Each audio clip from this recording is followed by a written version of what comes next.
Breaking news today. You're watching ESN IC News, your source for rapid-fire news. Now, today, in today's headlines, North Korea's dangerous play. Are we on the brink of global conflict? Are we reaching World War III? The drumbeats of war grow louder. North Korea's recent intercontinental ballistic missile test, the most powerful in its history, has sent shockwaves across the globe. Experts fear this launch, capable of reaching the United States mainland, could trigger a catastrophic arms race, with both China and Russia reaffirming their alliances with Pyongyang and South Korea deploying advanced THAAD systems. The world edges closer to an unprecedented standoff. The UN Security Council is convening, but critics question if diplomacy can defuse a crisis this explosive. Are we witnessing the dawn of a global conflict? We'll keep you posted. Next article. This is a bit ominous. 2 oarfish wash ashore. Is this a deadly harbinger? The oarfish omen? An 18-foot-long oarfish, often seen as a harbinger of earthquakes or tsunamis, has washed ashore in Encinitas, California. The rare deep-sea creature is nicknamed the earthquake fish due to Japanese folklore linking its appearance to seismic events. Scientists are baffled, noting unusual activity also along the Pacific Rim. Residents are unnerved, recalling the 2011 Japan tsunami preceded by similar sightings. While experts warn against superstition, they can't explain why these deep dwellers surface before disasters. Is this a myth or an ancient early warning system activating once again? Now remember, this is the second oarfish that's washed up along the California coast over the past several months. Now, next article. 4,000 miners have been cut off from supplies. They're underground right now. They're literally trapped in a mine in South Africa. This is a pretty big story. Listen to this. A harrowing scene unfolds in South Africa's Stilfontein gold mine, where 31 illegal miners are trapped underground with no rescue plans in motion. Authorities have cut off food and water, claiming the mine's collapse risks further tragedy. Families gather at the site, pleading for their loved ones' lives, while activists decry the government's inaction. Illegal mining, known as Zama, has surged in South Africa, fueled by poverty and desperation. Experts warn this disaster reflects deeper socioeconomic fractures. As days pass, the chances of survival grow slimmer, leaving a nation divided over accountability and compassion. There could be up to 4,000 people cut off from above. We'll keep you posted. Speaking of an asteroid apocalypse, how about this? The God of Darkness asteroid is going to pass so close to Earth, it's expected to get the shakes. One in 2004, initial calculations indicated that it could approach Earth with a risk of collision. Now they're estimating that it's going to pass within about 19,000 miles of Earth, which is closer than many satellites in orbit. Also, it goes on to say, not only is this considered the most potentially dangerous asteroid for Earth, when it was discovered, that's what they predicted, but it's going to get so close that they project earthquakes, but it's asteroid quakes.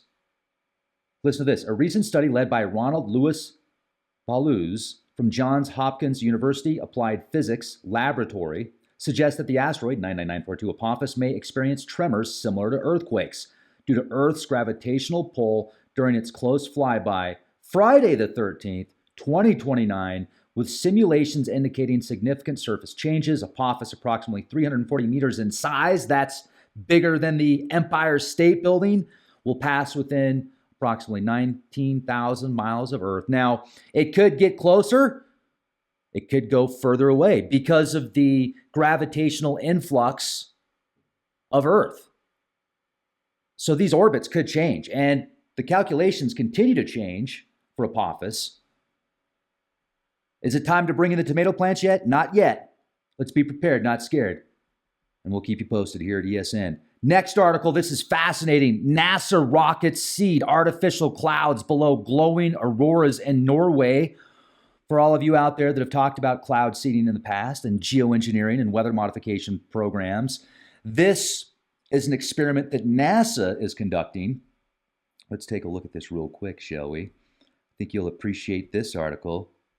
In a stunning and controversial experiment, NASA fired rockets over Norway to create artificial clouds beneath glowing auroras. The colorful spectacle resembling ethereal smoke rings has captivated onlookers while sparking heated debates. The mission aims to study upper atmospheric turbulence, but skeptics question the ethical implications of manipulating natural phenomena.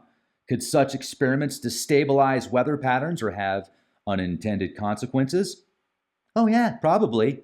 But they don't know yet. Time will tell. As breathtaking photos flood social media, the question remains, are we advancing science or opening a Pandora's box of environmental risks?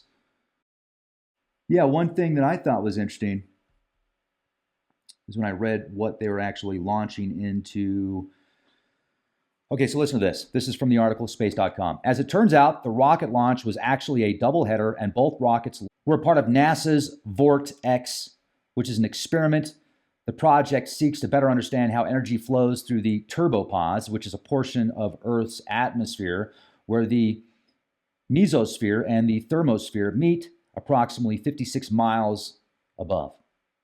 To study these interactions, researchers launched a sounding rocket, which is a smaller suborbital vehicle used in scientific research, loaded with trimethyl aluminum, which is a compound used in electronics and semiconductor fabrication. Once released into the air, the wisps of trimethyl aluminum formed swirls and vortices in the sky that can help reveal how gravity waves behave and interact at this level of the atmosphere.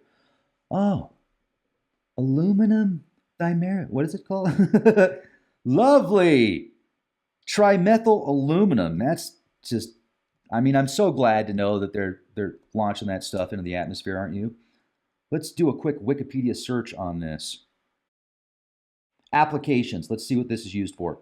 It's used in a prominent role in the production of polyolefins such as polyethylene and polypropylene. TMA is also used in semiconductor fabrication to deposit thin film high-K dielectrics. And then it has photovoltaic applications. Similar to semiconductor processing, TMA is used to deposit thin film. Now, I just typed in health risks, and the first thing that came up, or one of the first things that came up under a Google search, I'll take a screenshot of this for you actually and show you. Hazard summary. Trimethyl aluminum can affect you when breathed in. Contact can irritate and burn the skin and eyes. Breathing trimethyl aluminum can irritate the nose, throat, and lungs, causing coughing, wheezing, and or shortness of breath. It's a highly pyrophoric, flammable, corrosive liquid and vapor. Pyrophoric materials spontaneously ignite when exposed to air. Additional hazards include corrosivity, water reactivity, peroxide formation, toxicity, damage to the liver, kidneys, and central nervous system. And that's from Purdue University. But it's just for science, though. So don't worry about it. It's all good. Excuse me, sir, could I have another? It's always good to be prepared, not scared. And it's always good, in my opinion, to be kind, hence humankind. And did you know that just a couple of days ago, it was actually Human Kindness Day? So let's take that into today and tomorrow and the next day and the future. And let's be kind, hence humankind. And actually, there's good news about being kind. Did you know an article that I found here at happyful.com, what do random acts of kindness do to our brains? Well, in a world that can often feel filled with anger and hostility, random acts of kindness are a sign of hope. Think about the last time someone gave you an unexpected gift or did you a favor without looking for anything in return. Something about these random acts of kindness reminds us of the inherent goodness that humanity has to offer. So let's look at the brain chemicals and kindness article, or the part here that talks about brain chemicals and kindness. When we engage in acts of kindness, our brain releases a cocktail of hormones and neurotransmitters, including dopamine, serotonin, and oxytocin. Oxytocin? Dopamine, often referred to as the reward hormone, is associated with feelings of pleasure and satisfaction. When we perform an act of kindness, such as checking in on a sick friend, our brain's reward pathways light up, reinforcing the behavior and encouraging us to repeat it. This phenomenon is often referred to as a helper's high. It's a euphoric state that encourages altruistic behavior. I like that. The geneticists got that right. Our brain serotonin levels also increase, leading to a reduction in feelings of anxiety and depression. This could possibly be why, in a recent report from the British Heart Foundation, 92% of their volunteers agreed that volunteering had helped their mental health. Kindness also releases oxytocin, known as the love hormone, which makes us feel more connected to others and enhances our ability to read and understand social cues, further prompting positive behavior. That's why acts of kindness can directly impact loneliness, improve low mood, and enhance relationships in general. Now, in addition to that, neurochemical reactions triggered by kindness, recent research has shed light on the role of mirror neurons in our understanding of altruistic acts. Mirror neurons are a special class of brain cells that fire both when we perform an action and when we observe something or someone performing the same action. Now, this incredible research, which was published in the Journal of Social Psychology, suggests that merely observing an act of kindness can boost happiness. Kindness is actually contagious.